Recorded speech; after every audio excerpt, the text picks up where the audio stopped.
تو اس پہ D G صاحب نے, اچھا ڈی جی بھی ہمارے آئی ایس پی آر کے جو ہے نا وہ ایک بالکل فنکار بن چکے ہیں. اگر ہو سکتا ہے ان کی ایکچوئل جو کالنگ ہوتی لائف میں وہ ایکٹنگ ہوتی, اور اگر وہ بالی ووڈ میں ہوتے, ہالی ووڈ میں ہوتے, اور نہیں تو ٹی وی میں ہی ہوتے, تو شاید بہت بہتر ان کی ایک اپنی پرفارمنس ہوتی, اور وہ ایک حق حلال کی بہت زیادہ کمائی بھی ہو سکتا ہے کر سکتے ہوتے ایکٹنگ کر کے. تو انہوں نے اس کے جواب میں ایسی شکلیں بنا کے کہا کہ ہم جو لوگ یہاں بیٹھے ہیں, میں ایئر فورس نیوی وغیرہ, ہم سب تو پاکستان کی جو لوگ ہیں اور پاکستان کی جو اسٹیٹ ہے, ہم اس کی آرم آف وائلنس ہیں, ہمیں وائلنس کرنے کی کیپیسٹی ہے, ہمیں جو کہا جائے گا ہم تو چند دنوں کے اندر کر دکھائیں گے. مسئلہ صرف یہ ہے کہ حکومت نے اپنا ایک مائنڈ بنانا ہے کہ انہوں نے پانی کے مسئلے کا کیا کرنا ہے, اور ہندوستان پہ حملہ کر دینا ہے, یا ہندوستان سے نیگوسیشن کرنی ہے, کیا کرنا ہے وغیرہ وغیرہ.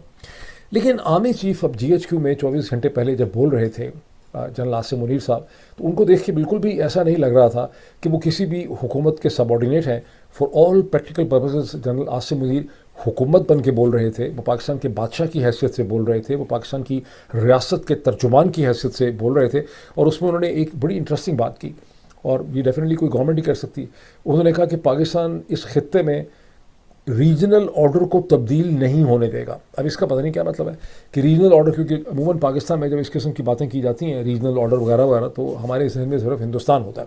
تو وہ ہندوستان کے حوالے سے کہہ رہے تھے کہ ہم ریجنل آرڈر کو ہندوستان چینج کرنے کی کوشش کرے گا, یا ان کے ذہن میں کوئی اور چیز تھی جو کرنل صاحب نے ان کو لکھ کے دی ہے, وہ کچھ اور کہنا چاہتے تھے, یہ کلیئر نہیں ہے. لیکن میں آپ کو یہ بتانا چاہتا ہوں کہ اس خطے کے ریجنل آرڈر کے اندر بہت تیزی سے تبدیلی آ رہی ہے. جب بھی جنگیں ہوتی ہیں کہیں, جس قسم کی جنگ ہوئی ہے, اور جتنی لمبی جنگ ہوتی ہے کہ جنگ 2 4 5 دن کی ہو تو پھر اس کا اتنا ایفیکٹ نہیں ہوتا. جیسے کہ ہندوستان پاکستان کے درمیان میں جو 4 دن کی اسکرمش ہوئی ہے آپریشن سندور اسٹروک مارکہ حق میں, اس کا اتنا ریجنل ایفیکٹ اس لیے نہیں ہو سکتا کہ وہ بڑا ایک لمیٹڈ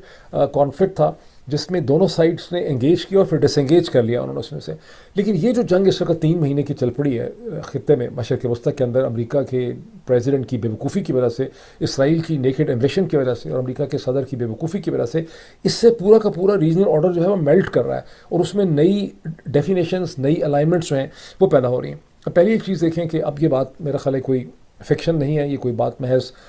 کسی کا ہوائی قسم کا انالیسس نہیں ہے کہ متحدہ عرب امارات, اسرائیل اور ہندوستان کے درمیان میں آپ نئے ڈائنامکس اور ایک نیا ایکسس جو ہے وہ بلڈ اپ ہوتے ہوئے دیکھتے ہیں. اور دوسری طرف آپ دیکھتے ہیں کہ پاکستان اب متحدہ عرب امارات پاکستان سے دور ہوتا چلا جا رہا ہے. مزید ایویڈنس میں آپ کے سامنے رکھتا ہوں,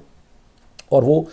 پاکستان سعودی عربیہ کے قریب ہوتا چلا جا رہا ہے. ترکی کی مسلسل کوشش ہے کہ وہ پاکستان اور سعودی عرب دونوں کے قریب رہے. انفیکٹ ایسی بہت سی خبریں آ رہی ہیں کہ ترکس جو ہیں وہ اپنی آرم فورسز کے اندر بھی بہت انویسٹمنٹ کر رہے ہیں, وہ ایک نیا ریجنل پاسچر بھی اختیار کرنا چاہتے ہیں. انہیں اپنی انرجی سپلائی, اپنی مارکیٹس, اپنی ٹریڈنگ روٹس جو ہیں اس کے حوالے سے ان کو بہت زیادہ پریشانی ہو رہی ہے. ان ساری پریشانیوں کی وجہ یہ ہے کہ تمام جو مڈل پاورز ہیں انہوں نے یہ ریئلائز کر لیا ہے کہ امریکہ کی طاقت اگر میلٹ کر رہی ہے, اور اب لوگوں نے جیسے کہ جلال بخشی کا اگر آپ انٹرویو دیکھیں گے, وہ کہتے ہیں کہ ہم تو سمجھتے تھے کہ امریکہ ایک بہت بڑی ملٹری طاقت ہے. جب ایران کو 40 دن انہوں نے مارا کوٹا اور اس کے باوجود ایران کھڑا رہا, تو اب ظاہر ہے کہ انڈین ملٹری یہ سمجھتی ہے کہ اگر ایران کے ساتھ امریکہ کا لڑنا اتنا مشکل تھا تو ہندوستان سے لڑنا تو بھول جائیں, پھر پاکستان سے بھی لڑنا بھول جائیں. بیکاز انڈیا اور پاکستان نیوکلیئر ہیں, ان کی آرمیز بڑی پریپیئرڈ ہیں, وار ہارڈنڈ ہیں, ان کے پاس ایئر فورس ہے, ان کے پاس اسی قسم کا اکوپمنٹ ہے. جس قسم کا سب کچھ ایران کے پاس تھا وہ تو نارتھ کوریا کے پاس, پاکستان کے پاس, ہندوستان کے پاس, اور چین سے لڑنا تو بھول ہی جائیں. تو یہ ایک چیز ہے جو ویزیبل ہو کے سامنے آئی ہے. تو اس نئی بدلتی ہوئی صورتحال میں ترکی اپنے آپ کو ری اورینٹ کرنے کی کوشش کر رہا ہے. سو جو بلاک آپ بنتے دیکھ رہے ہیں وہ پاکستان, سعودی عربیہ, ترکی, جس میں قطر جو ہے چونکہ ترکی کے بہت قریب ہے, یہ ایک الائنمنٹ آپ کو نظر آتی. دوسری الائنمنٹ میں آپ کو متحدہ عرب امارات, اسرائیل, ایجپٹ جس نے اپنے اسکواڈرن پلیس کیے ہیں متحدہ عرب امارات میں, اور پھر اس کے اندر ایک ممکنہ پارٹیسپیشن ہندوستان کی ہے. کیونکہ میں نے جیسے پچھلے ویلاگ میں آپ کو بتایا تھا کہ ہندوستان کا سائز اتنا بڑا ہے اور اس کی اہمیت اتنی زیادہ ہے کہ ہندوستان اپنا ہر قدم جو ہے وہ پھونک کے اٹھائے گا. فار انسٹنس مجھے یہ پتہ چلا from a credible source in India کہ سپٹمبر 2025 میں جب محمد بن زید متحدہ عرب امارات کے ہندوستان آئے اور انہوں نے ہندوستان کے پرائم منسٹر نریندر مودی سے ملاقات کی, چند دنوں کے بعد جب پاکستان نے سعودی عرب کے ساتھ میوچل ڈیفنس پیکٹ سائن کیا تھا, تو اس وقت وہ چاہتے تھے کہ پاکستان ہی کی طرز کا ایک میوچل ڈیفنس پیکٹ جو ہے وہ ہندوستان ان کے ساتھ سائن کرے. اور ہندوستان کی حکومت اور لیڈرشپ نے انہیں بہت محبت سے پیار سے یہ ری ایشور کیا کہ ہم آپ کے ساتھ ہیں, ہم آپ کے کنسرنس کا ہمیں احساس ہے, ہم آپ کی ہر طرح سے مدد کریں گے, یہ کریں گے وہ کریں گے. لیکن ان کو یہ بتایا کہ دیکھیے ہندوستان نے کبھی بھی اس قسم کی میوچل ڈیفنس پیکٹ جو ہیں کسی کے ساتھ نہیں کیے ہیں. ان کو یہ بتایا گیا کہ 19ویں صدی کے بعد جب سے نیشنلسٹک اسٹیٹس کھڑی ہوئی ہیں, انڈیا ایک نیشن اسٹیٹ ہے, اور نیشن اسٹیٹ اپنی آرمیز کو جو ہم کسی اور کے لیے دیتے نہیں ہیں لڑنے کے لیے. جب نیشن اسٹیٹس بن گئی تھیں ویسے 19ویں صدی میں, تو اس کے بعد 20ویں صدی کے 19ویں صدی میں جب بنی تھیں تو 20ویں صدی کے شروع میں جب پہلی جنگ عظیم ہوئی اس وقت پیکٹس ہوتے تھے. ویسے آپ کو یاد ہے کہ وہ پیکٹس کی وجہ سے پہلی جنگ عظیم جو ہے وہ ہو گئی تھی. بہرحال ہندوستان نے ان کو بہت پیار سے کہا کہ ہم نہ پیکٹ کر سکتے ہیں نہ اپنی فورسز آپ کو دے سکتے ہیں. اس سٹیج پہ مجھے یہ بھی پتہ چلا ایک سورس سے, اور یہ بڑا کریڈیبل سورس ہے, کہ MBZ نے ہندوستان میں آفیشلس کو کے سامنے اس قسم کی بات کی ان کے ڈیلیگیشن نے کہ ہم چاہتے ہیں کہ ہندوستان کی ہیومن ریسورس جو ہے اس کا ہم زیادہ بلانا چاہتے ہیں ہندوستان سے اپنی ہیومن ریسورس کو, اور پاکستان کی جو ہیومن ریسورس ہے ابو دھابی کے اندر متحدہ عرب امارات میں, ہم اس کے اوپر اپنی ریلائنس کم کرنا چاہتے ہیں. حقیقت ہے کہ ریلائنس کم ہوتی چلی جا رہی ہے. اب سے چند سال پہلے پاکستان کا جو ہیومن ریسورس تھا اور جو پاکستان کے ایکسپیکٹ ورکرز تھے وہ متحدہ عرب امارات میں نسبتاً زیادہ تھے. اگر آج 19 لاکھ ہیں تو غالباً اب سے چند سال پہلے تھوڑے سے اس سے زیادہ ہوا کرتے تھے. اور گزشتہ چند سالوں میں آپ نے دیکھا ہے کہ مختلف طریقوں سے ان کی وہاں پر جانے میں اور ان کو ملازمت لینے میں, وہاں ٹھہرنے میں ان کے راستہ جو ہے وہ دشوار جو ہے وہ ہوتا چلا گیا. اور یہ بھی ایک ریجنل آرڈر کی چینج ہے. اب جب جنرل عاصم منیر یہ کہتے ہیں کہ پاکستان ریجنل آرڈر کو بدلنے نہیں دے گا, تو پتہ نہیں ان کے ذہن میں ریجنل آرڈر کی کیا ڈیفینیشن ہے. ان کے ذہن میں ریجنل آرڈر کوئی دیوار ہے جس کو کسی نے دھکا مار کے گرانا ہے. یہ سب چیزیں جو میں آپ کے سامنے بتا رہا ہوں, جو باتیں, جو کمیونیکیشن, جو الائنمنٹس ہیں, یہ سب بدلتے ہوئے ریجنل آرڈر کی طرف اشارہ کرتے ہیں. اب 2 دن پہلے یا 3 دن پہلے پاکستان کی منسٹری آف انٹیریئر نے ایک ٹویٹ کیا اور پاکستان کے فورن آفس نے اسے واؤچ کیا تھرسڈے کے دن, جمعرات کے دن, جب طاہر اندرابی صاحب نے کہا کہ یہ خبریں جو سوشل میڈیا پہ چل رہی ہیں کہ پاکستانی لوگوں کو کسی بھی ملک سے یا متحدہ عرب امارات سے کسی بھی ملک سے ان کو ڈیپورٹ کیا جا رہا ہے on the basis of national religion یا سیکٹ, یہ باتیں بالکل غلط ہیں. ایسا بالکل بھی نہیں ہوا. اگر کہیں ہو رہا ہے تو وہ رولز ریگولیشن کی خلاف ورزی کی وجہ سے ہوا ہوگا. میں نے آپ کو بتایا تھا کہ نیو یارک ٹائمز نے ایک بہت ڈیٹیلڈ اس کے حوالے سے اسٹوری نکالی ہے جس میں انہوں نے 20 سے زیادہ ورکرز کے انٹرویو کیے. ان کا کہنا ہے کہ 900 سے زیادہ پاکستانی جو ورکرز ہیں ان کو شیعہ ہونے کی بنیاد پہ متحدہ عرب امارات سے آئیڈینٹیفائی کر کے نکال دیا گیا. اب میں آپ کو یہ کنفرم کرتا ہوں کہ کم از کم 2 میرے پاس ایسے ای میلز اور میسیجز ہیں لوگوں کے بہت ڈیٹیلڈ جنہیں نکالا گیا ہے متحدہ عرب امارات سے. یہ پاکستانی ہیں, یہ شیعہ ہیں. وہ یہ بتاتے ہیں کہ کیسے ان کو میسیجز ملے ابو دھابی کی پولیس کے, یہ دبئی کی پولیس کے. ان کو کہا گیا کہ فلاں فلاں آفس میں آ جائیں. جن صاحب نے مجھے ای میل لکھی انہوں نے کہا کہ وہ اکاؤنٹنٹ تھے, انہوں نے کہا کہ مجھے سمجھ آ گئی, میرا ماتھا ٹھنک گیا, مجھے پتہ چل گیا کہ مجھے نکالا جا رہا ہے. میں نے اس سے مجھے پتہ تھا کہ جب آپ ان کو آفیسز میں جاتے ہیں ذرا سی ان سے بحث کریں وہ آپ کو مارتے پیٹتے ہیں, ٹارچر کرتے ہیں, قید کر دیتے ہیں. کئی دفعہ اس قید سے نکلنا بڑا مسئلہ ہو جاتا ہے. اور کیونکہ مطلب کوئی لا یا کوئی ٹرانسپیرنسی تو سرے سے ہے ہی نہیں ہے. یہ اور بات ہے کہ اب سے چند برس پہلے تک میرا خیال ہے زیادہ تر پاکستانی میرا خیال ہے یہ سمجھتے رہے, ان کے ذہن میں تھا کہ یہ جو مار پیٹ کی جاتی ہے قانون کے نام پہ متحدہ عرب امارات وغیرہ کے اندر اور ایک بہت سختی دکھائی جاتی ہے شرطے کی, شاید اس کو رول آف لا سمجھتے ہیں. کسی قسم کا رول آف لا کسی بھی عرب ملک کے اندر ایگزسٹ نہیں کرتا. رول آف لا کہیں پہ بھی ویسے ٹھیک طرح سے ایگزسٹ نہیں کرتا. میں آپ کو کہوں گا اگر کہیں ایگزسٹ کرتا ہے تو ویسٹرن یورپ میں کرتا ہے, آسٹریلیا نیوزی لینڈ میں کرتا ہے, امریکہ نارتھ امریکہ میں کرتا ہے. وہ بھی اس طرح کا نہیں ہے جس طرح سے لوگوں نے اس کو رومانٹیسائز کیا. بہرحال انہوں نے کہا کہ ہمیں انہوں نے جب بلایا تو بجائے اس کے کہ ہم وہاں جاتے, ہم نے فوری طور پر اپنا ٹکٹ کٹایا, اپنا سب کچھ بند کیا, جاب سے چھٹی کر لی یا اس کو ریزائن کیا, اور ہم لوگ ایئرپورٹ پہنچے. اور کہتے ہیں کہ ایئرپورٹ پہ جب ہم نے نکلنے کی کوشش کی تو وہاں ہمیں ڈیٹین کر لیا گیا, ہمیں ایک اسپیشل کمرے میں لے جایا گیا. ان 2-3 گھنٹوں میں ہم سے بہت بدتمیزی کی گئی, کچھ لوگوں کو مارا پیٹا گیا, اور اس کے بعد ہمارے جو اماراتی ID کارڈز تھے ان کو کینسل کر کے ہمیں جہاز میں بٹھا کے نکلنے کا موقع دیا گیا. ایک اور صاحب مجھے یہ بتاتے ہیں کہ کچھ سنیز کو بھی جو ہے, نہ صرف شیعوں کو بلکہ سنی کو بھی, پھر کہتے ہیں کہ اس سے کیا پتہ چلتا ہے کہ سنیز کو بھی ٹارگٹ کر رہے ہیں. نہیں, وہ یہ کہ لوگوں کی شناخت وہ کوئی فارم بے کے ذریعے نہیں انہوں نے رکھی ہوئی. گزشتہ کئی برسوں میں یا مہینوں میں جو کوئی کسی امام بارگاہ میں گیا ہے, خواہ وہ سنی تھا وہ شیعہ تھا, تو بعض دفعہ اپنے شیعہ دوستوں کے ساتھ ان کے سنی دوست بھی امام بارگاہ میں جاتے رہے پاکستانی. جب وہاں جاتے ہیں تو پرابلی امام بارگاہ کے باہر ایک چیکنگ سسٹم ہے جہاں پہ آپ کی اماراتی ID چیک کی جاتی ہے, وہ سکین ہو جاتی ہے, آپ ان کے ڈیٹا سسٹم میں چلے جاتے ہیں. جو کسی امام بارگاہ میں گیا تھا 6 مہینے پہلے, 9 مہینے پہلے, 1 سال پہلے, اس کو بھی انہوں نے شیعہ یا شیعہ سمپتھائزر پکڑ کے اس کو انہوں نے وہاں سے نکال دیا. اب اس کا ریسپانس کیا ہونا چاہیے پاکستان کی طرف سے؟ آپ نے دیکھا ریسپانس منسٹری آف انٹیریئر کا کہنا ہے ہوا ہی کچھ نہیں، فارن آفس بھی کہہ رہا ہے کہ سب کچھ غلط ہے۔ اصل یہ ریسپانس نہیں ہونا چاہیے، یہ ایک انتہائی، جنگ صاحب تو کہہ رہے ہیں کہ ہم تو ریجنل آرڈر جو بھی ہمارے سے ایگریشن کرے گا ہم اس کی دھجیاں اڑا دیں گے، اور ریجنل آرڈر جو ہے ہم اس کو بدلنے ہی نہیں دیں گے۔ ریجنل آرڈر تو ان کی آنکھوں کے سامنے بدل رہا ہے، وہ اگر اس کو ماننے سے انکار کر دیں وہ ایک ڈفرینٹ ایشو ہے۔ رسپانس یہ نہیں ہونا چاہیے کہ آپ ڈینائی کر دیں، رسپانس یہ ہونا چاہیے گورنمنٹ لیول پہ آپ بہت سی سختی نہیں کر سکتے، شور نہیں مچا سکتے، لیکن پاکستان کی گورنمنٹ کو متحدہ عرب امارات کے ساتھ سیریسلی انگیج ہونے کی ضرورت ہے، اور انہیں باور کروانے کی ضرورت ہے کہ آپ یہ جو چیز کر رہے ہیں اس کے خطرناک نتائج نکلیں گے خطے کے لیے، ہمارے بڑے پرانے تعلقات ہیں، چیزیں ٹھیک ہو جاتی ہیں، جسے کہتے ہیں کہ کنٹینیوس انگیجمنٹ کرنے کی ضرورت ہے۔ اب جیسے کہ میں نے کہا کہ حکومتوں کی بڑی لمیٹیشنز ہوتی ہیں، وہ بہت سی چیزیں نہیں کر سکتے، نہیں کہہ سکتے۔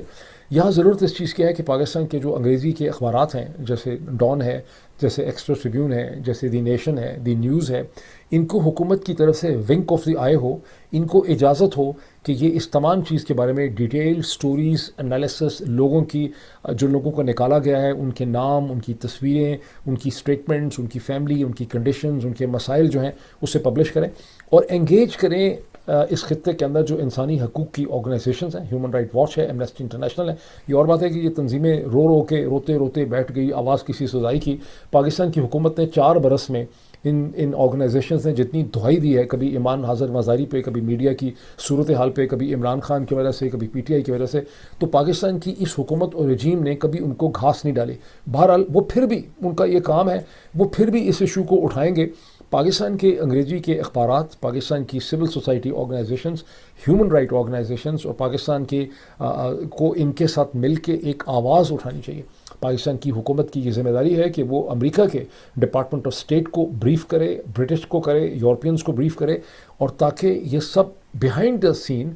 پریشر ڈالیں متحدہ عرب امارات۔ یہ میں سب کچھ کیوں کہہ رہا ہوں؟ میں آپ کو بہت ہی وثوق سے بات کہتا ہوں کہ یو اے ای کی گورنمنٹ اپنے امیج سے بہت سینسٹیو ہے۔ یہ جتنی بھی یہ ٹن پاٹ ریپبلکس ہیں مشرق وسطیٰ کی، سعودی عرب اس میں نہیں آتا، وہ اتنی پرواہ نہیں کیا کرتے تھے، یہ باقی جتنی بھی ریپبلکس ہیں، یہ ویسے ہی نہیں ہے کہ انہوں نے 300 لابسٹ رکھے ہوئے ہیں، 50 لابسٹ لندن میں رکھے ہوئے ہیں، 50 لابسٹ برسلس میں رکھے ہوئے ہیں، 100-200 لابسٹ انہوں نے واشنگٹن میں رکھے ہوئے ہیں، 50 اور انہوں نے نیو یارک میں رکھے ہوئے ہیں۔ یہ hundreds of millions of dollars کس چیز کے اوپر خرچ کرتے ہیں؟ اپنے امیج کو ہیومن اور ہیومین شکل میں دکھانے کے لیے، بیکاز ان کا امیج ہیومن نہیں ہے۔ اگر ان کے اوپر سے یہ ماسک آپ اتار دیں تو بہت ہی خوفناک قسم کا، ایک چڑیل قسم کا ان کا جو ہے امیج سامنے آئے گا۔ یہ جو ان کا خوبصورت امیج ہے، یہ اس لابنگ کے نتیجے میں جو چیز یہ ابھی کر رہے ہیں پاکستانی شیعاز کے ساتھ، اس چیز کو اگر یہ پاکستان کی ڈری ہوئی، نکمی، انکمپیٹنٹ، منحوس حکومت جو ہے وہ اس طرح سے ڈیل نہ کرے اور اپنے انگریزی کے اخبارات اور سول سوسائٹی کو یوز کرے، تو پھر آپ ان کے اوپر ایک مورل پریشر جو ہے وہ ڈال سکتے ہیں۔ لیکن یہ اتنے کمزور لوگ ہیں پاکستان کی حکومتیں کہ بجائے اس کے کہ یہ رائٹ اسٹریٹجی اختیار کریں، یہ ڈینائلز کے اندر چلے جائیں۔ ان کو چاہیے کہ ان کو انگیج کریں۔ ان کو انگیج کرنے کا یہی طریقہ ہے جو میں آپ کے سامنے اس وقت رکھ رہا ہوں۔ ایران نے بڑی اسٹرانگ، وہاں پہ ہیومن رائٹ آرگنائزیشن ہے کوئی، اس نے بہت اسٹرانگ ایک پوزیشن لی ہے کہ بحرین نے 69 جو سٹیزنس تھے، جو شیعہ تھے پرابلی، جنہوں نے ایران کے لیے کوئی نعرے شعرے مارے تھے، ان کی انہوں نے سٹیزن شپ اپریل کے آخر میں وہاں کے بادشاہ نے، بحرین کے کنگ نے اسے کینسل کر دیا تھا۔ اس پہ ایران نے بہت دہائی دی ہے کہ یہ کرنا ان کے لیے ممکن نہیں ہے، یہ اقوام متحدہ کا جو آرٹیکل 15 ہے اس کے کانسٹیٹیوشن کا، اس کی کھلم کھلا جو ہے یہ خلاف ورزی۔ اب ریجنل آرڈر کی میں نے آپ کو پہلے کہا کہ جب جنگیں ہوتی ہیں تو ریجنل آرڈرز جو ہیں وہ بدل جاتے ہیں، لیکن جو انٹرنل سچویشن ہے پاکستان کی وہ یہ ہے کہ ہم نے یہ اعلان کر دیا کہ افغانستان کی جب سے ہم نے تینس پٹائی کی ہے تو ہمارے اپنے معاملات سارے ٹھیک ہو گئے ہیں KP کے اندر بلوچستان میں، لیکن گزشتہ 24 گھنٹے میں بنو میں دہشت گردوں نے، جن کو نیا ہی کوئی نام ان کا ہے، انہوں نے بڑے خوفناک قسم کا حملہ کیا ہے بنو کی پولیس چیک پوسٹ اور ایک جگہ پہ، جس کے نتیجے میں انہوں نے پہلے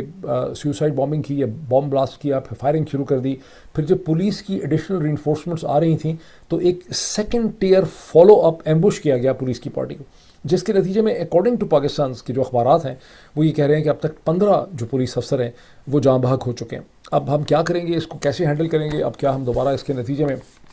افغانستان کے اوپر حملہ کر دیں گے؟ کیونکہ ہمارا جو تھیسس تھا کہ جتنے ہم نے افغانستان کو مارا ہے اور ٹھوکا ہے تو اس کے بعد تو پھر یہ نہیں ہونا چاہیے تھا، لیکن یہ اگر ہو رہا ہے تو اس کا مطلب ہے کہ یہ اسٹریٹجی کو نیسیسری جو ہے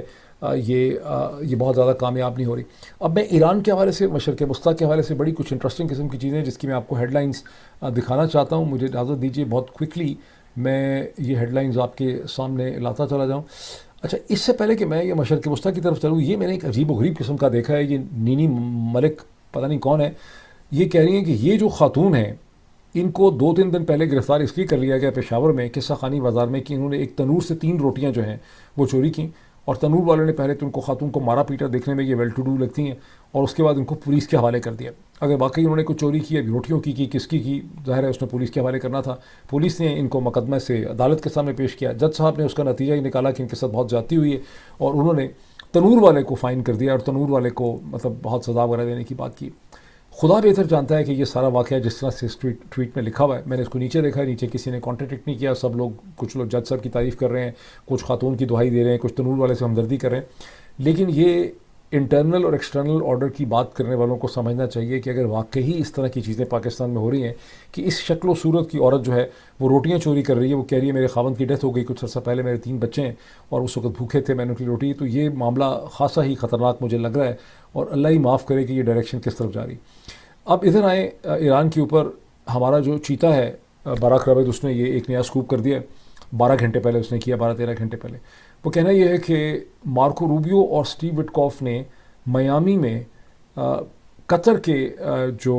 پرائم منسٹر ہیں محمد عبد الرحمن تھانی جو ہیں، ان سے انہوں نے ملاقات کی. یہ محمد عبد الرحمن تھانی نے پہلے واشنگٹن میں جے ڈی وینس سے ملاقات کی، اور جے ڈی وینس سے ملاقات کرنے کے بعد اعلان یہ ہوا تھا کہ وہ واپس جا رہے ہیں فوری طور پہ. بہت امپورٹنٹ ان کو میسج دیا گیا ایران کے لیے. اور اب ڈونلڈ ٹرمپ نے کہنا شروع کر دیا ہے کہ قطر بہت اچھا ہے، بیکاز قطر کا ایران کے ساتھ ایک بڑا ریلیشن شپ آف ٹرسٹ جو ہے وہ ایگزسٹ کرتا ہے. بہرحال یہ ایک اسپیشل میسج لے کے جے ڈی وینس ٹرمپ کا انہوں نے واپس چلے جانا تھا قطر، لیکن فار ریزنز جو فلی انڈرسٹینڈیبل نہیں ہیں اکارڈنگ ٹو باراک رابط، انہوں نے میامی ٹریول کیا اور وہاں انہوں نے اسٹیو وٹکاف کے ساتھ، جیریڈ کشنر کے ساتھ انہوں نے ملاقات کی. اب سچویشن یہ ہو گئی کہ ڈونلڈ ٹرمپ جو ہیں انہوں نے یہ کہہ دیا تھا پہلے رپورٹر سے بات کرتے ہوئے فرائیڈے کو اور سیٹرڈے مارننگ میں وہ چھپ رہا تھا، ایک فرینچ رپورٹر کو انہوں نے کہہ دیا، غالباً فاکس کو کہہ دیا، CNBC کو کہہ دیا کہ بہت جلدی ایرانینز کا مجھے جواب ملنے والا ہے، فرائیڈے کی رات تک مجھے ان کا جواب مل جائے گا اور اس کے بعد چیزیں پروگریس ہوں گی. وہ کوئی جواب نہیں آیا، ایرانیوں نے کوئی جواب نہیں کیا. وہ بھی پریزیڈنٹ کے اچھا جواب آنا بھی کس چیز کا ہے، کیونکہ یہ پریزیڈنٹ نے ایک شوشہ چھوڑا ہوا ہے کہ میں ایک پیس پروپوزل ہے، وہ پیس پروپوزل ہے، اس پیس پروپوزل کا جواب آئے گا. اصل میں نے آپ کو بار بار ایکسپلین کیا ہے کہ پریزیڈنٹ کو کچھ سمجھ ہی نہیں آ رہی کہ اس کا میں نے حل جو ہے وہ کیسے نکالنا ہے. وہ ہر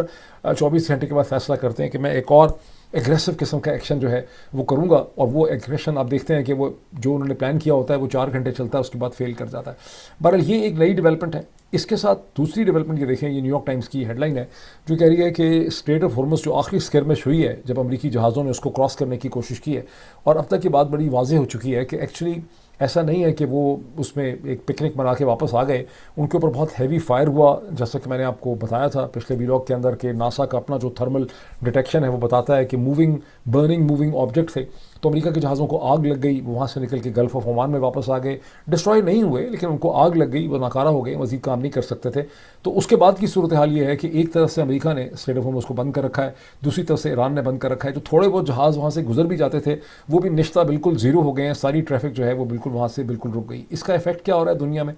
اس کا افیکٹ یہ ہو رہا ہے کہ سب سے خطرناک افیکٹ جو ہے وہ اس کا ایشین اکانومیز کے اوپر ہو رہا ہے. یہ ہیڈ لائن ہے آج AP کی، ایسوسیٹڈ پریس کی. آپ دیکھ سکتے ہیں کہ اس ہیڈ لائن سے آپ کو پتہ چلتا ہے کہ بنگلہ دیش کی اکانومی جو ہے وہ بہت بری طرح سے ڈی اسٹیبلائز ہو رہی ہے. جتنے مالیاتی ادارے ہیں جیسے ایشین ڈیولپمنٹ بینک ہے، UNDP وغیرہ ہے، وہ سب یہ کہہ رہے ہیں کہ بنگلہ دیش کی اکانومی جو ہے جو پہلے ہی ڈسرپٹڈ تھی because of the political change, جب حسینہ کی حکومت جو ہے وہ وہاں پہ گر گئی، ایک نئی حکومت آ گئی، الیکشن ہوئے، سارا رفڑ چلتا رہا. اب بنگلہ دیش کی اکانومی بہت بری طرح سے متاثر ہو رہی ہے. ان کو انرجی کا بڑا کرائسس ہے بیکاز بنگلہ دیش ٹوٹلی طور پہ امپورٹڈ انرجی کے اوپر ڈپینڈنٹ تھا. اب وہ اس وقت ہندوستان سے انرجی مانگ رہے ہیں اور ہندوستان ان کی مدد کر رہا ہے، لیکن اب ان کی گروتھ نہیں ہو سکے گی اور ان کی جو گارمنٹ ایکسپورٹ انڈسٹری تھی وہ بہت بری طرح سے اس اسٹیج کے اوپر متاثر ہو رہی ہے. اور جب ایسا ہوتا ہے تو آپ کو پتہ ہے کہ پھر گورنمنٹ ڈی اسٹیبلائز ہو جاتی ہیں. اب یہ ایک سٹوری آپ دیکھیں ہیڈ لائن، یہ سٹوری ہمیں یہ بتاتی ہے کہ کیسپین سی جو ہے وہ ایران اور روس کے درمیان میں اس نے ایک بہت ہی غیر معمولی اسٹریٹجک اس نے شکل اختیار کر لی ہے. ہمیشہ سے ایران اور روس جو ہیں وہ کیسپین میں ٹریڈ کرتے تھے اور گزشتہ عرصے سے اس کو زیادہ بلڈ اپ بھی کرنا چاہ رہے تھے، لیکن اب جب کہ امریکہ نے بلاکیڈ لگایا ہوا ہے اس میں کیسپین کی امپورٹنس بہت بڑھ گئی ہے. یہ نیو یارک ٹائمز والے جب بھی ایران کی تصویر لیتے ہیں تو اسی قسم کی خواتین اس میں ہمیں نظر آتی ہیں. اب یا تو یہ نیو یارک ٹائمز کا باعث ہے کہ ان کو برقع پوش اور حجاب والی عورتیں نہیں ملتی ہیں، یا یہ ہے کہ وہ بھی ہیں اور یہ بھی ہیں، اور تاثر یہ غلط دیا گیا تھا کیونکہ یہ خاتون تو بہرحال پاکستان میں بھی ڈیفنس اور